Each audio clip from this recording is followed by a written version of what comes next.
That's right. Eat that! Oh, it would have been cool though. And here's our motley crew. Hi. All three of us. Hello. Hello. Brother.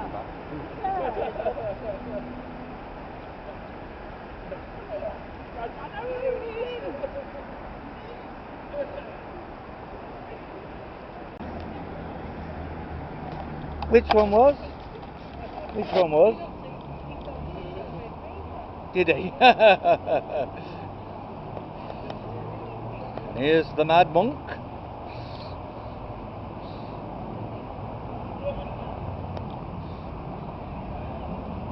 And our host for the night, shining off his eye-vis like anything. Thank you very much. Well, thanks everyone for coming tonight. Thankfully it's quite mild. Hopefully we'll have an enjoyable walk around the back streets of Leicester. Firstly, I just want to say, as a health and safety thing, we're going to be walking on some cobbled streets. There's going to be curbs. There's going to be roads that we cross, and we're going to take care of you as best we can. But if you go running off, it's your responsibility. But we're going to take care of you really well. So don't go running off, Wayne. Without further ado, I will begin. Hello, one and all, travellers from distant lands, Cornwall, Belgrade, Thurnby Lodge, and people in need of hearing a good tale. Welcome to Dead Leicester. We will embark upon a journey of discovery around these ancient streets. Now, there's lots of history in Leicester. The Romans were here. It was an Iron Age settlement. This was the Newark, a religious quarter, the gateway to the Newark. And then in the Civil War, it was used as an armament store. So it became known as the Magazine. And so you can go there on a Sunday at the end of every month as a museum is open. Then after that, Leicester became very wealthy during the Industrial Revolution. And hosiery was Leicester's business. People would make stockings and socks and shoes. And all the way down here were factories. The British Shoe Corporation, Corers, lots of shoes, lots of stockings.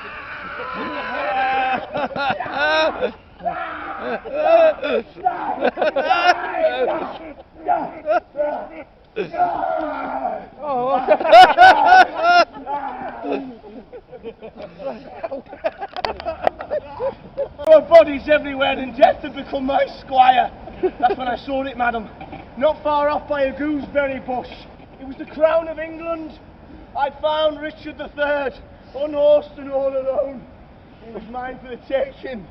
I think there's been a case of mistaken identity, ladies and gentlemen. Oh, Christ.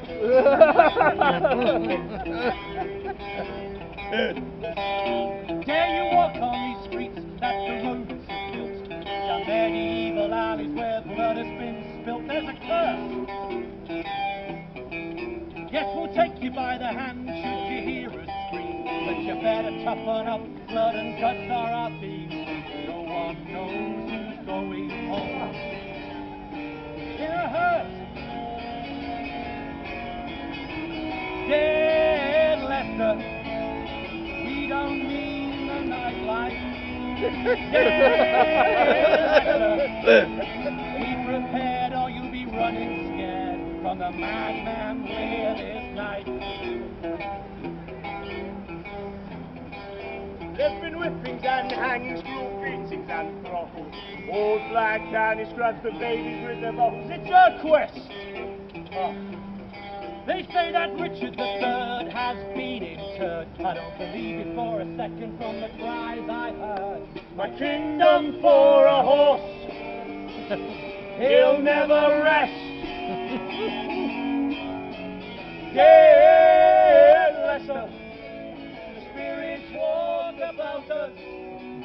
Dead Leicester, we'll make it clear we are sincere. Where you cynics and doubters. Hail me ducks, I'm little Ryan. Well, that's me Uncle Craig. And tonight we're going to travel around Leicester's old town, telling you a few stories that we've gathered We've spoken to some old women on some benches, and they've told us a thing or two about this city. And we're going to share it with you. So without any further ado, I'd like you to follow Uncle Craig to our first destination over there. Off we go.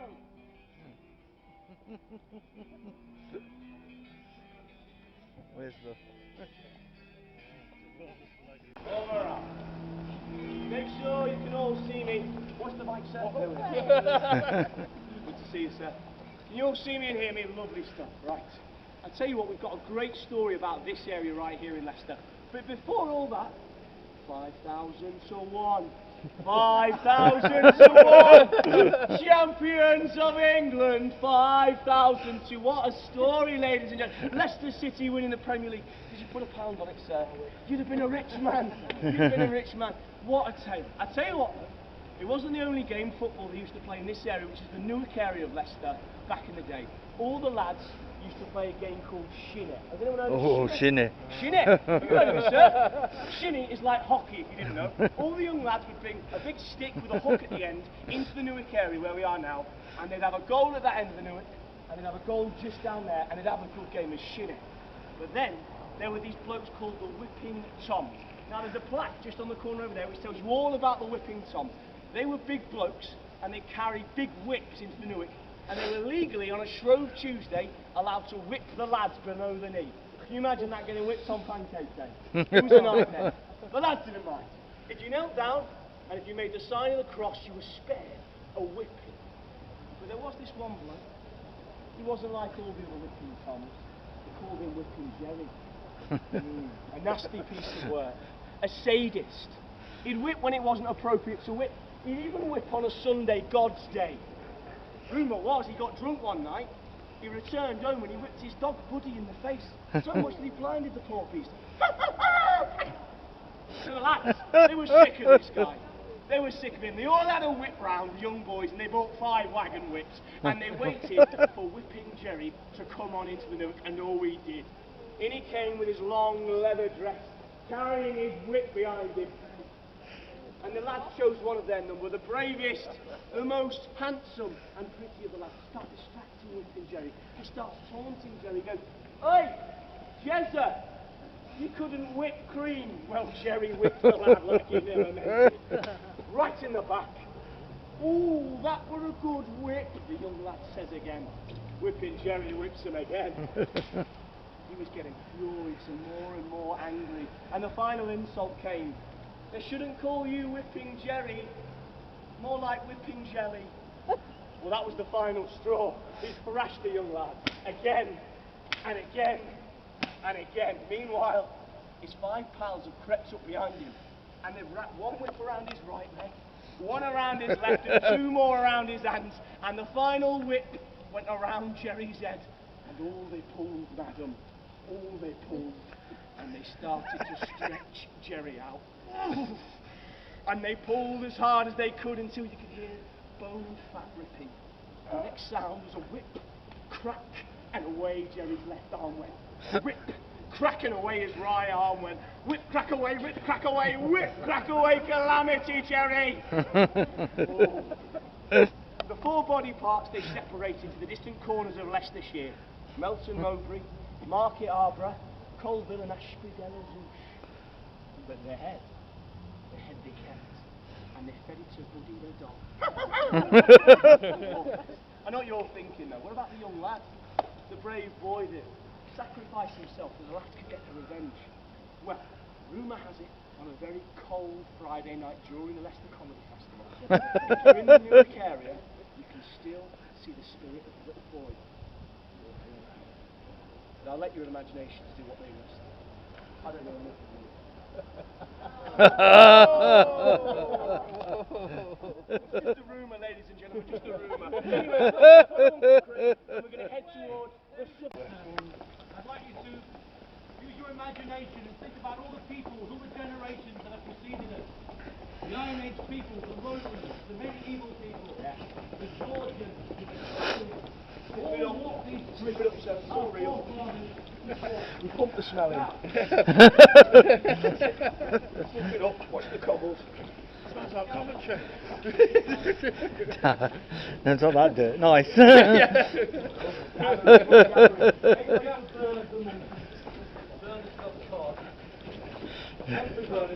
Watch out, Vernon's behind you.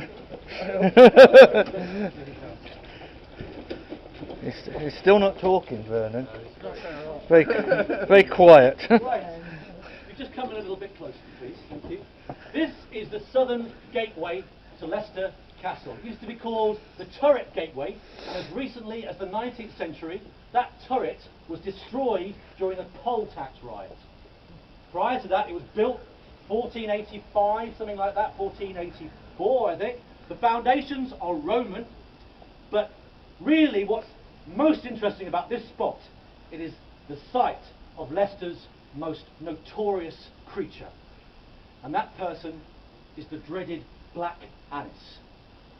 Black Annis lived about 500 years ago, and her spirit still remains on this spot. She originally lived in the Dane Hills, which are now Glenfield in Leicester. And the story goes that she tunnelled her way to this very spot to find her prey. And her dark secret was that she fed on human flesh. Not just any kind of flesh, the flesh of small children. I personally don't like to be here for too long because as a child I saw Black Annis at this very spot. It was February, Leicester Comedy Festival. I was watching a performance of Suchi and Sweet. I was disappointed. Harry H. Corbett had handed over the reins to Matthew. I hadn't quite got the hang of it yet. So I ran away from my mother, Mardy, as we say in Leicester, and I ran to this spot, hoping my mother would be frightened for me that she had lost me. It would prove me right. And it was then that I felt her presence. First of all, it was the smell of sulphur and burnt fingernails. And then I sensed this blue figure on my shoulder. Should we do a tactical pause? Ah, yes. Do come through. Tactical pause.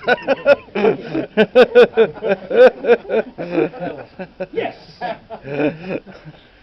I felt her presence beside me. She had one yellow, sickly eye. I couldn't move. I wanted to scream and run, but I could not.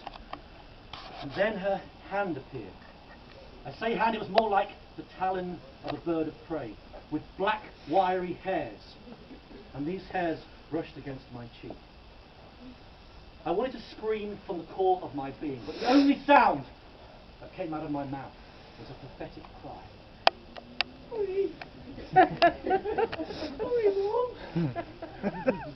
And then the miracle.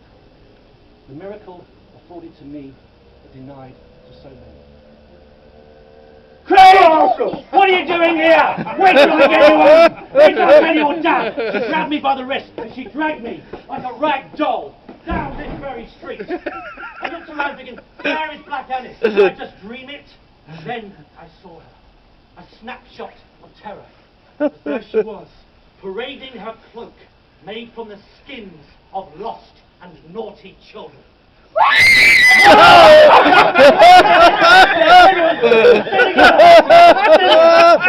the dance! Don't do the dance! No! Go and wench! Everyone, get together. We're going to move from this place. We're moving to Leicester Castle now. Whoops. Bollard, didn't you? Come down and skin! Got a wet cat. No, we've got more than that knowing him. Poor Wayne.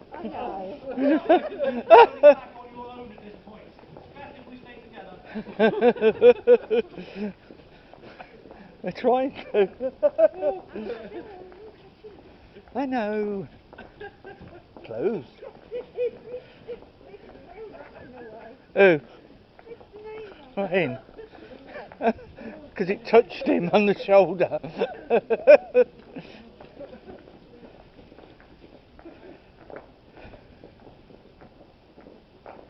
Oh dear.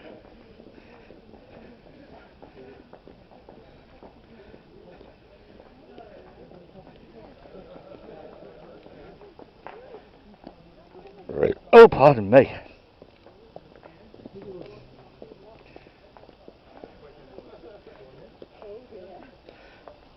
Moats, crocodiles, turrets, princesses with long flowing tresses, archers training their arrows on you. That's the image of the castle. This beautiful building is St Mary de Castro Church. Behind you is Leicester Castle, falling rather short of the Disneyfication of what a castle might be. To the Georgian facade, beyond that is the Great Hall of Leicester Castle, which is extremely valuable as a historic site. Parliament was held there several times, famously the Parliament of Bats, where such was the anger and animosity, all the parliamentarians were told to leave their swords behind and they could only use bats to go into Parliament. John of Gaunt, who appears in Shakespeare plays, him and his wife lived there and died there. But for our purposes, what's most interesting about this spot, which is the site of Civic Leicester, Leicester Constabulary, and on this lawn, public Here we go again. the people of Leicester would arrive with their pucker pies and their crackers to witness justice being done to guilty and maybe innocent people too. And I like to think that at that time, Leicester had a thriving torture department in the council, and it was an honourable profession that a young lad like little Ryan here might look up to his Uncle Craig working in the torture department and wish he could have a job like that. And he might join the workforce on his first day. To initiate him, they would sing a song to celebrate their working practices. A song that might go something. This.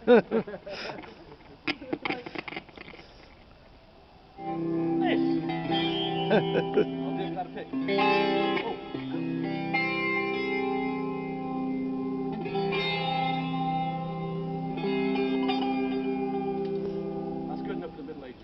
Oh yeah. We'll smoke you like a kipper and hit you with a nipple ripper. We'll dunk you like a biscuit and broil you like some brisket. We'll strap you to a stone till your dangly bits turn moan, and we'll stretch you on a rack till your spinal cord goes slack. We'll lie you on a bed of nails and hang you down on your entrails. Are you going to reverse? Marvellous. We'll lie you on a bed of nails as rats you down on your entrails. The gibbet makes your head start sagging. What's the other one, Ryan? We'll lie you, I'll start again. We'll lie you on a bed of nails and rats you down on your entrails. Oh yes. The bridle keeps your tongue from wagging. The gibbet makes your head start sagging. Hung, drawn and quartered.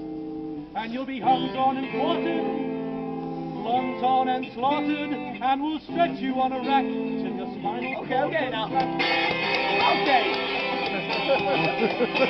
Shows me how it works. I am the torturer's apprentice. My job has many perks. I can pull teeth, I'm not a dentist. I am the torturer's apprentice. I'm starting to get it now. We'll crucify you. Can you imagine that, man?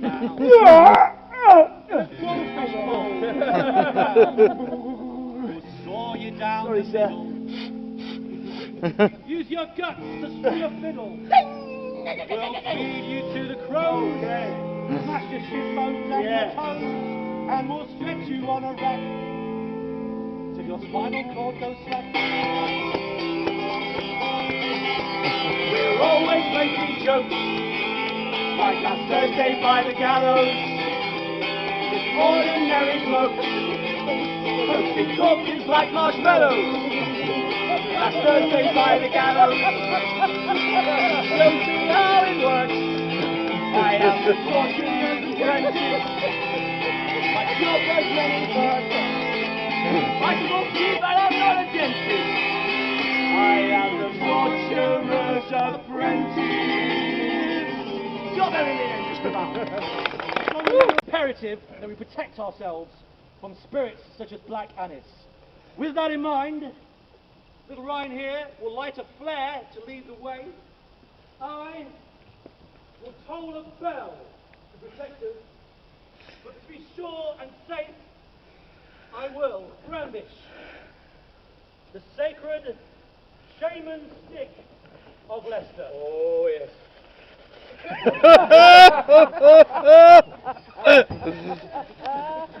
Yes. You will notice it's entirely made of cheese and onion because a lifetime of eating human flesh has made Black Annis lactose intolerant.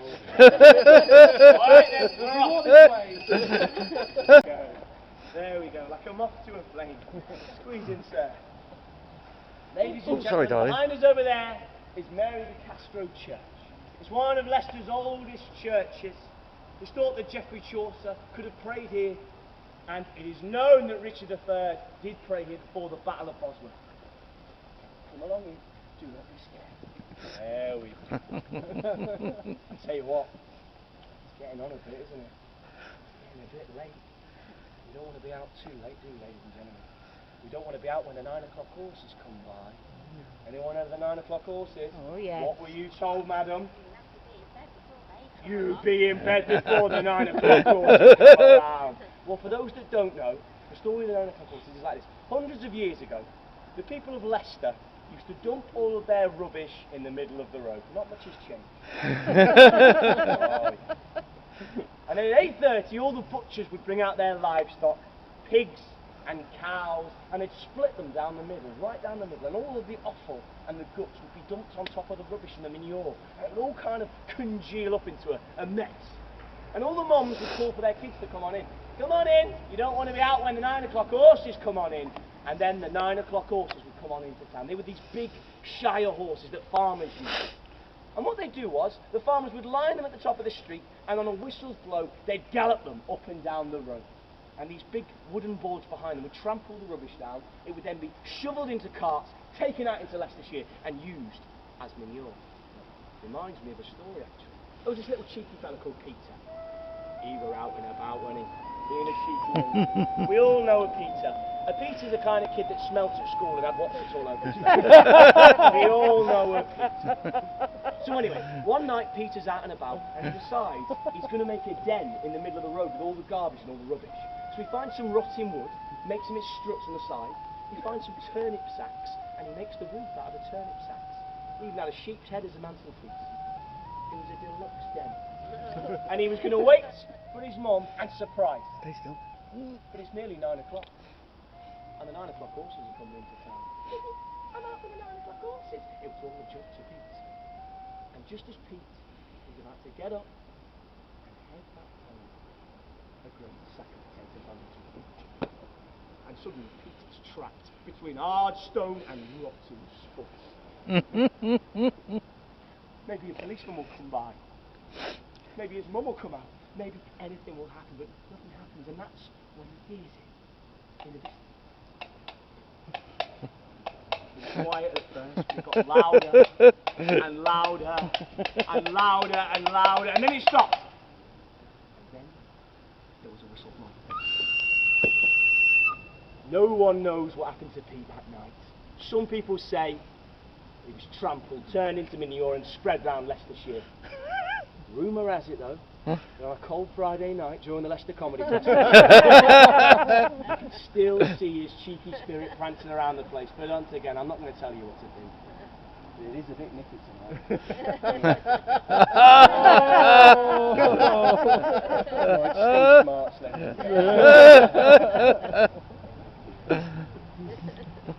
A horse. Uh-oh. What's that, Craig? Has Ryan been frightening you about stories of 9 o'clock horses? Yeah, it's not funny. It could be frightening about little pony, eh? It could be less sinister. A little horse. Choosing not to play.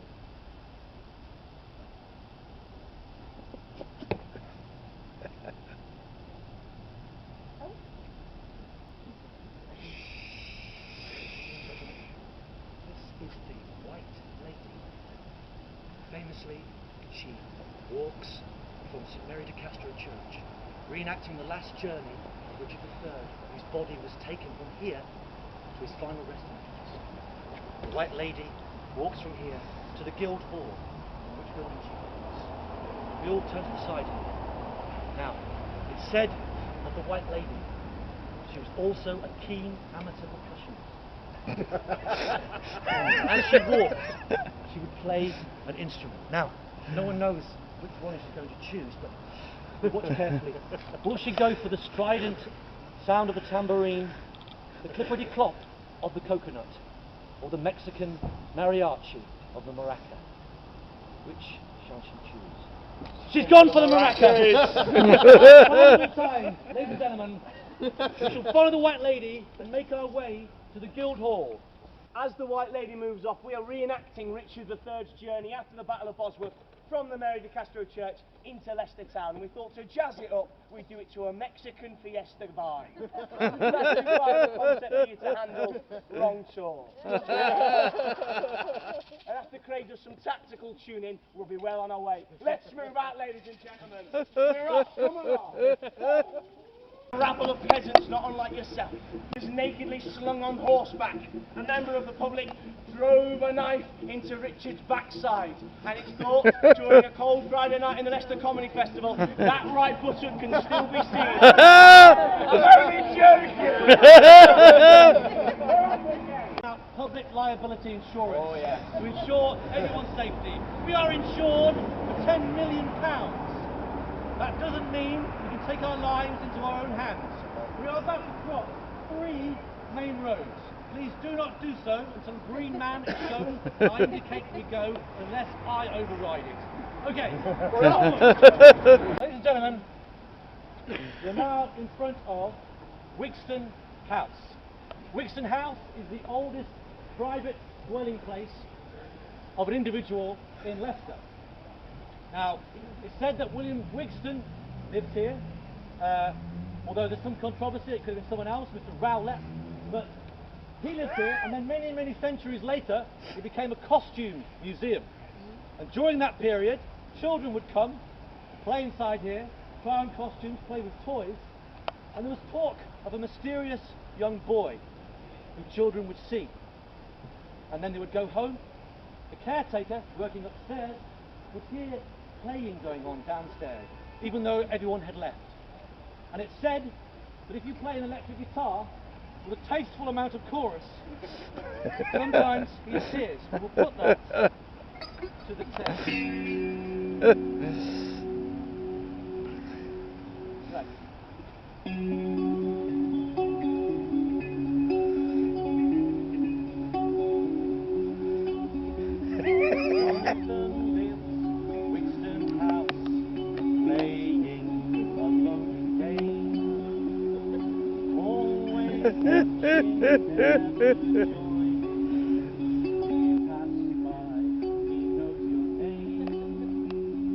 Where are all the other children?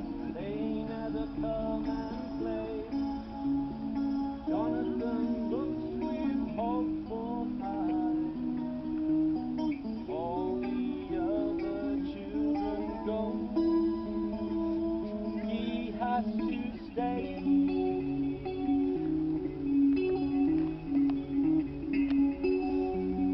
Only games, hide and seek, closely listening, that's his trick. Tried so hard, all a waste, there's no one to find and taste. Forever seeking, never finding, he counts with covered eyes. 5, 4, 3, 2, 1. Coming, ready or not, he cries.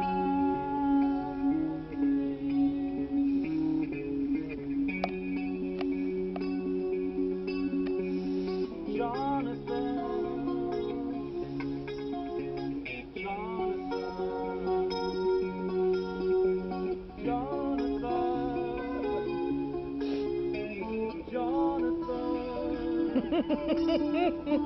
Here he sits, Wigston House, playing his lonely game.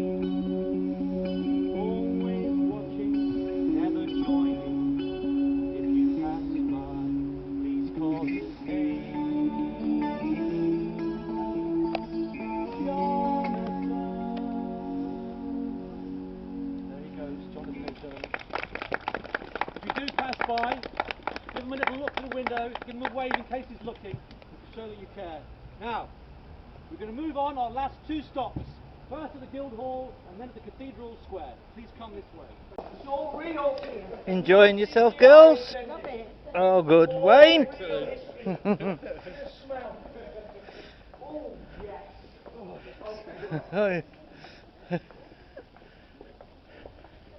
We're going there, aren't we, Wayne? Yeah. One day. How about next week? Whenever you get up early.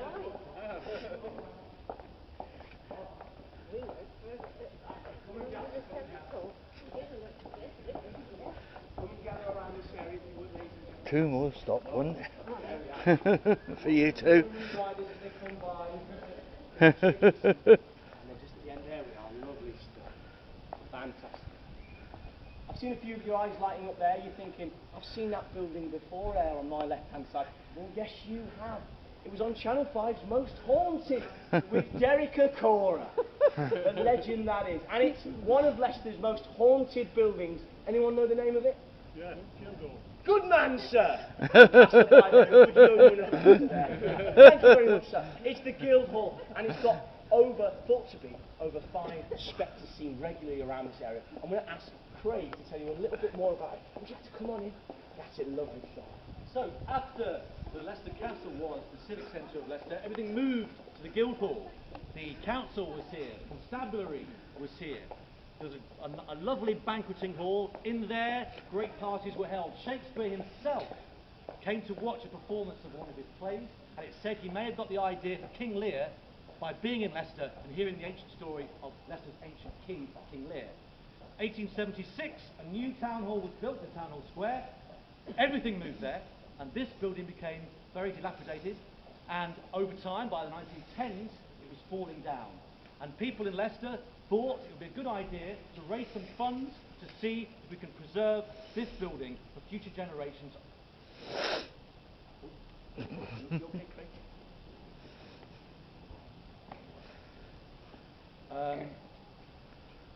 For future generations of people who could enjoy this building. So the history of the Guildhall, the ghost I was talking about, one of the spectres is one of a white lady, and we've seen her tonight with her white cloak walking around. White lady? Oh, The white lady? No. Yeah, I checked the white lady. No. Yeah, it was me. I pushed her down those stairs, I did. Yeah, Oh. yeah, she was there. Couldn't stand her. And inside there's a gibbet, and the gibbet was an horrible torture device. This big metal cage used to surround the man, and you'd hang in it. No, sir. I don't mind you kneecapping me. I don't mind you cutting off your fingers, but not the gibbet. Oh no. Not the gibbet. Come on. No.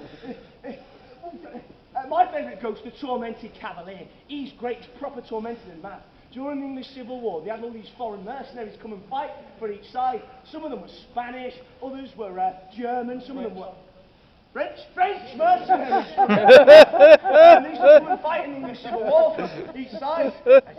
Oh, come on. In the wood. He was my enemy.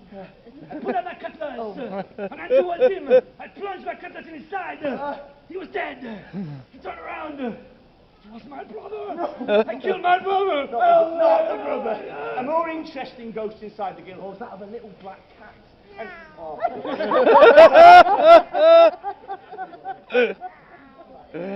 Come back.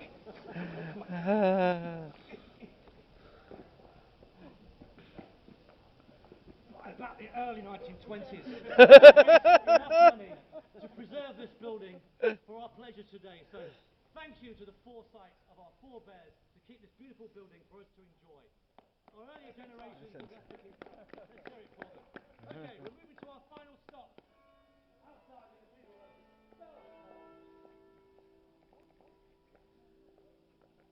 That was nice.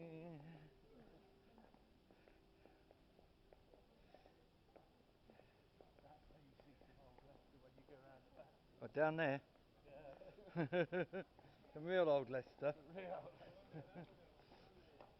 Some strange people from Spain. They're here to play Leicester City. That was the house of ill repute. Where you lived? Yeah. Jane, Wayne's house here. House of ill repute.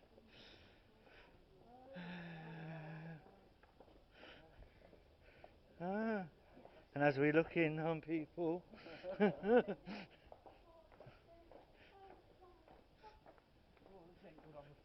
oh, look at that. Well, you shouldn't have gone. Oh, it's the white lady. Again. Is she the American one, Jane? Or is she the English one? Is anybody here with us? As we're in the graveyard? It's a long walk, this is. Oh, but I can see where we're going. There's... How are they walking around at this time of night? Eh? Traffic wardens. Who's this then on here? Is this Richard? Richard the Third, eh? Right. Well done. You've made it to the final destination, as it were. There he is. That's it. Oh! Standing there. Now, apparently, hundreds of years ago, there was a story of a king in Oh, England. lost him. And the story's so long, has so many characters, twists and turns and plot developments. And if we were to try and tell the story all in one go right now, we would be foolish to even attempt it. We really would. It all started with the War of the Roses. That was fought between House Lancaster and House York. House Lancaster used the red rose as their emblem, and House York used the white rose. Both houses descended from King Edward III, so brothers fought brothers, and cousins died together on the battlefield. All right, a good clean fight, no biting, no scratching.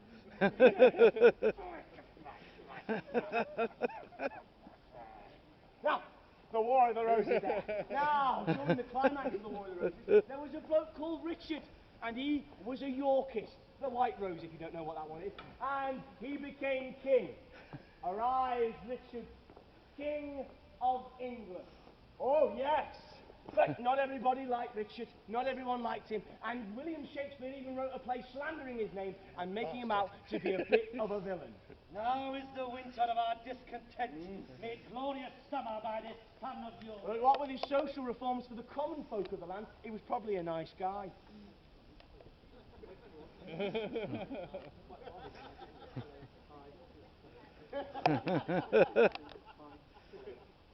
Yes, but not everyone liked all that business with the princes in the tower. Oh no, all that dodgy stuff for princes in the tower, things going wrong, being an evil villain, crooked spine. Oh, enter Henry Tudor. Here's your headline, ladies and gentlemen. Battle of Bosworth, 3 p.m. kick-off. The national anthem, winner takes the crown. Oh, yes.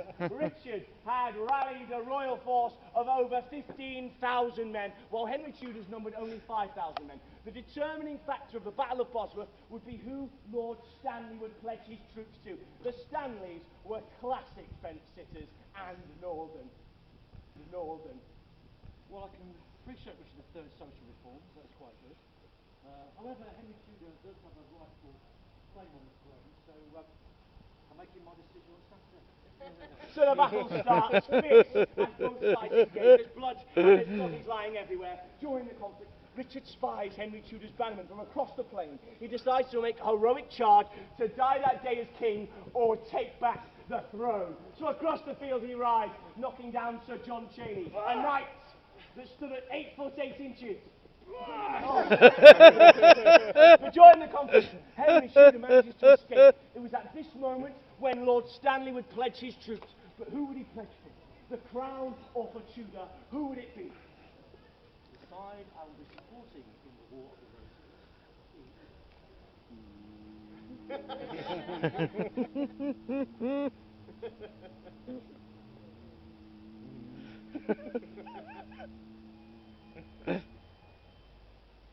Tudor!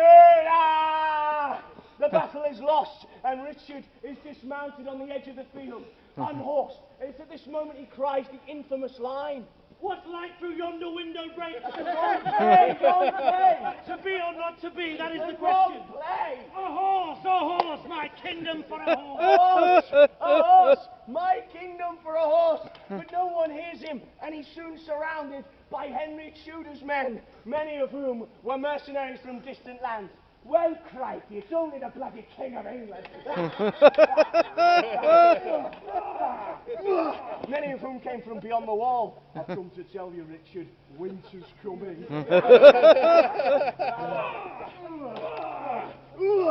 But eventually, Henry Tudor's most loyal men arrived on the scene, and a fight broke out. But as we know, Richard was a great swordsmith, and a battle royale occurred, and we could not describe it. We're going to try. Come on, men! Richard had been trained by only the greatest Spanish monks in 5 types of conflict from across Europe and beyond the known world. He fought valiantly, knocking down soldiers and killing men as he stood.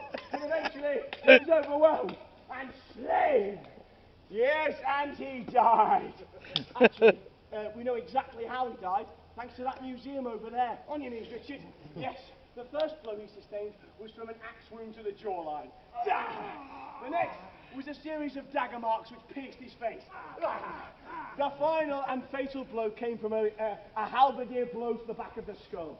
And finally, a dagger was thrust through the open wound.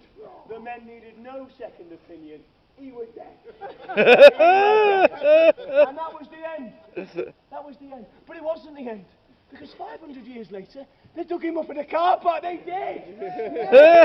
Scientists and archaeologists got together and they put one out and went, you know the car park near the Greyfriars?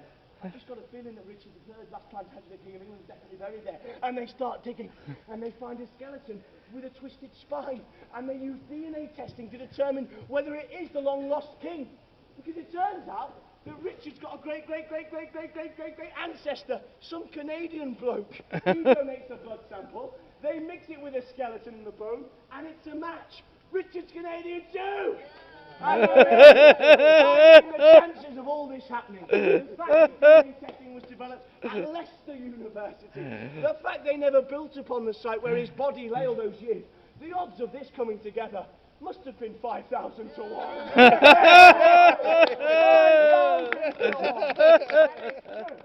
all happened right here in Leicester, this underdog city that has spawned the birthplace of Joe Orton, Sue Townsend, Gary Lineker, the Attenborough brothers, and the bassist from Queen's. Also been shaped from cultures around the world. Ladies and gentlemen, show your appreciation to our dead King Richard III. Thank you. Thank you. Nobody did last year, I've got no battery. That's the road Richard built. Down medieval alleys where others didn't go. You passed the test. You saw whippings and hanging school beatings and throttles. You saw black and it slapped the babies with the bombs. It's earthquakes. That behind you.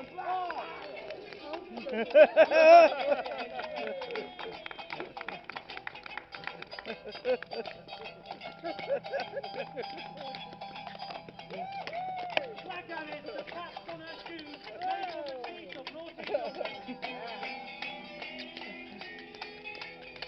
Let's hear it one more time for Black Annis. Hey! Not forgetting, thank you Black Annis, not forgetting Burn of the Month on tambourine. Hey!